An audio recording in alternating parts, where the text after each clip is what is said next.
Aji Dharma, sepotong senja untuk pacarku. Sukap yang malang, senja yang kau kirimkan sudah kuterima.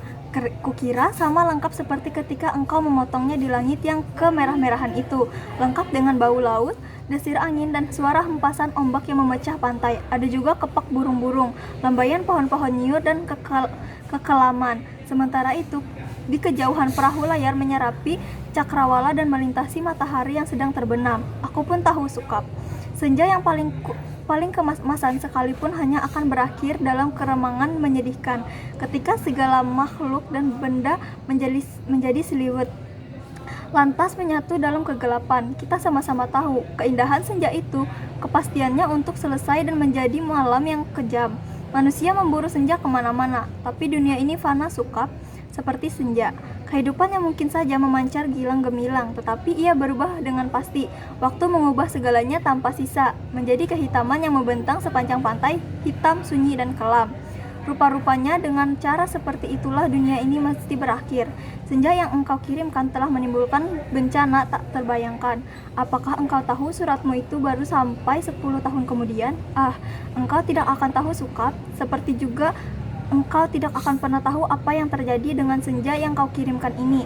Senja paling tidak berharga dalam hidupku Sukap. Senja sialan yang paling tidak mungkin diharapkan manusia. Senja ini baru tiba setelah 10 tahun. Karena tukang pos yang jahil itu rupanya penasaran dengan cahaya merah kemas-emasan yang memancar dari amplop Sukap. Cahaya itu telah memanggungnya semenjak ia menggenjot sepeda dari kantor pos, berkilau-kilau dan memancar di tas surat yang tergantung di boncengan sepeda. Begitu rupa sehingga cuaca siang hari menjadi kacau. Angin menderu dan ombak terdengar menghempas-hempas. Meskipun ia bersepeda mendaki Bukit Kapur. Demikianlah maka ia suatu ketika berhenti. Dari dalam tas itu terdengar suara-suara. Ia buka tas itu, dan ia melihat amplop Federal Express yang sudah tidak putih lagi melainkan merah keemas-emasan Sukap, seperti senja dengan matahari terbenam di balik cakrawala. Tukang pos itu mengambil amplop tersebut, menimang-nimangnya. Agak berat juga, maklumlah, bukankah amplop itu berisi Sukap senja? Senja dengan matahari merah membara yang turun perlahan-lahan di balik cakrawala seperti semua senja yang ada di balik kartu pos. Tapi yang kamu kirim itu bukan kartu pos Sukap. Yang kau kirim itu senja di tepi pantai dengan hempasan ombak, bau laut, dan angin yang asin. Kau pikir berapa ton beratnya pasir di sepanjang pantai itu Sukap? Kira-kira sedikit dong. Masih lumayan tukang pos itu kuat menggenjot sepedanya mendaki Bukit Kapur. Buset. Kalau anak-anak kecil tahu ada matahari terbenam di dalam amplop itu, lantas bagaimana? Kau tahulah Sukap, anak-anak di daerah Bukit Kapur begini tidak punya mainan yang aneh-aneh seperti di kota. Mereka hanya tahu kambing dan kerbau, ikan dan belut, sungai dan jagung. Nasi saja jarang mereka sentuh.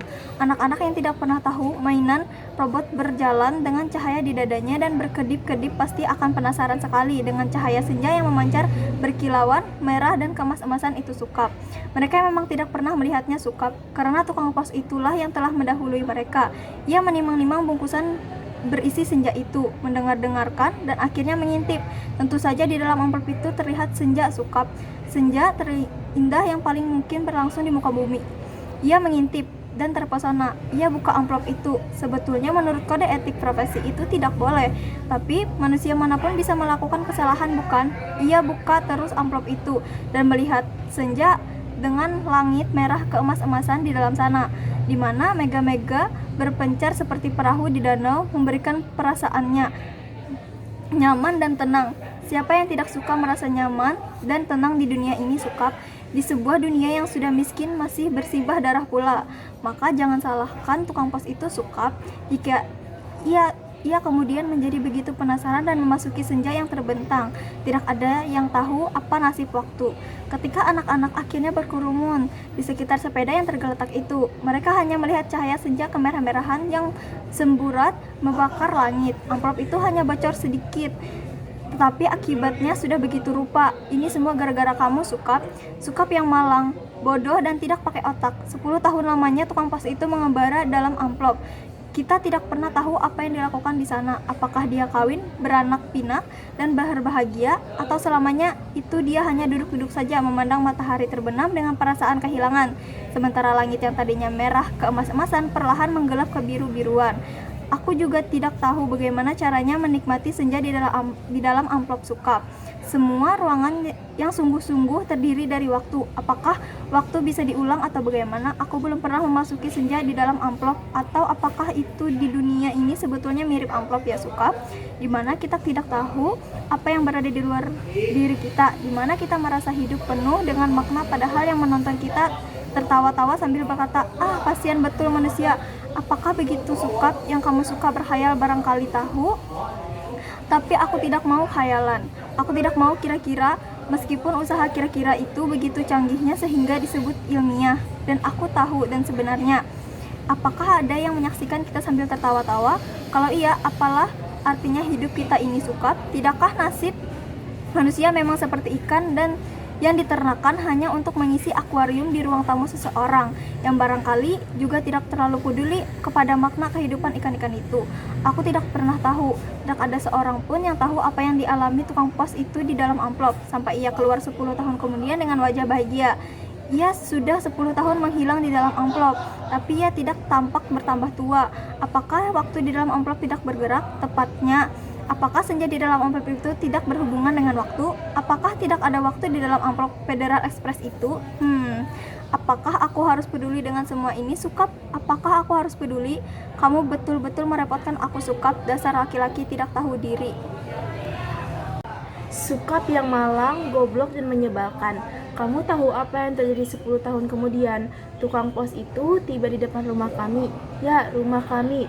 Setelah 10 tahun banyak yang terjadi dong, Sukap.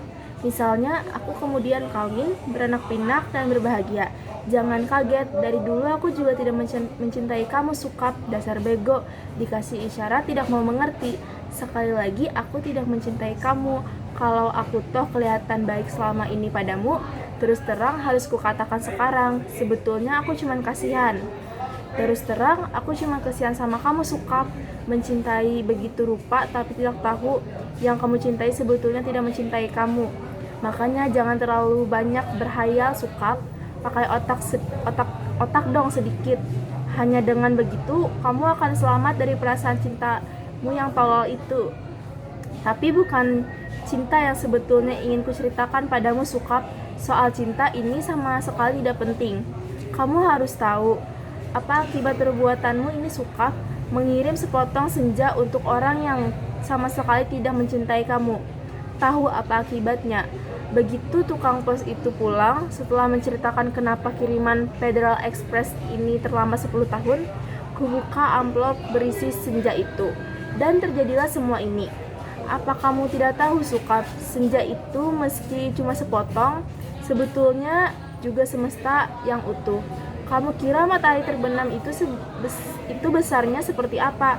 Seperti apem. Kalau sepotong senja itu di dalam amplop terus, sih tidak apa-apa. Tapi ini keluar dari lautnya membludak dan tak tertahan lagi. Bagaimana aku tahu amplop itu berisi senja, Sukap? Aku bukan penghayal seperti kamu. Hidupku penuh dengan perhitungan yang matang. Aku tahu betul untung rugi setiap perbuatan, terutama apa untung ruginya untuk diriku sendiri. Betapa pentingnya hidupku selamat demi suamiku dan anak-anakku. Pura-puranya aku ini juga perempuan setia. Itu pula sebabnya sebelum maupun sesudah kawin aku tidak sudi berhubungan dengan kamu, Sukap. Lagi pula aku tidak mencintai kamu. Mau apa? Tapi kamulah yang tidak tahu diri, mengirim senja tanpa kira-kira. Dunia ini jadi berantakan dan hancur lebur tiada terkira. Setelah amplop itu dibuka dan senja itu keluar, matahari yang terbenam dari senja dalam amplop itu berbenturan dengan matahari yang sudah ada. Langit yang biru bercampur aduk dengan langit kemerah-merahan yang terus-menerus berkeredap menyilaukan karena cahaya keemas-emasan yang menjadi semburat tak beraturan. Senja yang seperti potongan kue melegak, pantai terhampar seperti permadani di atas bukit kapur, laut terhempas langsung membanjiri bumi dan menghancurkan segala-galanya. Bisalah kamu bayangkan, Sukap, bagaimana orang tidak panik dengan gelombang raksasa yang tidak datang dari pantai tapi dari atas bukit. Air bah membanjiri bumi seperti zaman Nabi Nuh. Dunia menjadi gempar, tidak semua kapal dan perahu yang ada cukup untuk seluruh umat manusia kan? Lagi pula, sampai kapan kapal dan perahu itu bisa bertahan? Tiada satu kota pun yang selamat. Lautan dari senjamu yang membuat langit merah membara itu menghampas dan membanjiri bumi dengan cepat sekali. Gedung-gedung pencakar langit itu di setiap kota besar di seluruh dunia, gunung-gunung tertinggi di muka bumi, semua terendam air. Sukap, bumi ini sekarang sudah terendam air. Di mana-mana air dan langit senja tak kunjung berubah menjadi malam. Segalanya kacau Sukap, gara-gara cintamu yang tak tahu diri. Sukap yang malang, paling malang dan akan selalu malang. Akan kutulis surat ini dengan kertas dan pena terakhir di dunia. Di atas puncak Himalaya, di depanku ada sebuah sampan kecil dengan sepasang dayung dan sebungkus supermi. Itulah makanan terakhir di muka bumi. Sisa manusia yang menjadi pengembara lautan di atas kapal dan perahu telah mati semua. Telah karena kehabisan bahan makanan maupun mayat teman-temannya sendiri. Manusia memang banyak akal, tapi menghadapi senja dari dalam amplop itu tidak ada jalan keluar. Banyak orang mempertanyakan diriku, kenapa aku membuat dirimu begitu cinta menggebu-gebu, padahal cinta secuil pun juga tidak. Sehingga kamu mengirimkan sepotong senja itu kepadaku dan tumpah ruah membanjiri bumi. Tapi coba katakan, itu bukan salahku toh Sukap? Aku tidak mau disalahkan atas bencana yang menimpa umat manusia. Mengapa cinta harus menjadi begitu penting sehingga kehidupan terganggu? Ini bukan salahku. Air laut kulihat makin dekat. Setidaknya setengah jam lagi tempat aku menulis surat ini sudah terendam seluruhnya.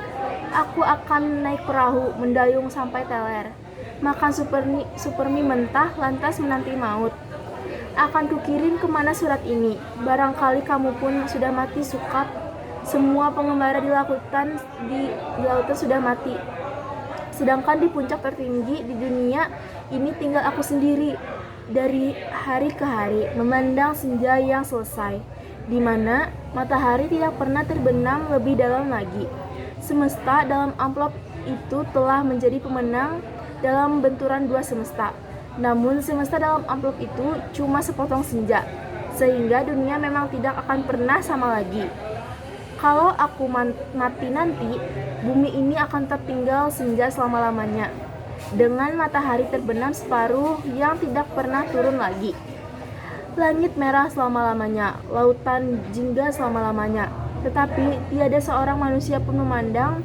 Segenap burung sudah punah karena kelelahan terbang tanpa henti. Tinggal ikan-ikan menjadi penguasa bumi di kejauhan kulihat ikan paus merah yang menjerit dengan sedih. Sukap, aku akan mengakhiri surat ini, akan kulipat menjadi perahu kertas dan kulayarkan ke laut lepas. Bukan tidak mungkin surat ini akan terbaca juga. Entah bagaimana caranya, namun siapapun yang menemukan akan membaca kesaksianku. Jika tidak, aku pun tidak tahu apa nasib waktu-waktu. Kupandang senja yang abadi sebelum melipat surat ini. Betapapun semua ini terjadi karena cinta, dan hanya karena cinta, betapa besar bencana ini ditimbulkannya ketika kata-kata tak cukup menampungnya. Kutatap senja itu masih selalu begitu, seperti menjanjikan suatu perpisahan yang sendu. Selamat berpisah semuanya, selamat tinggal. Alina, Pondok Aren, Sabtu 10 Februari 2001.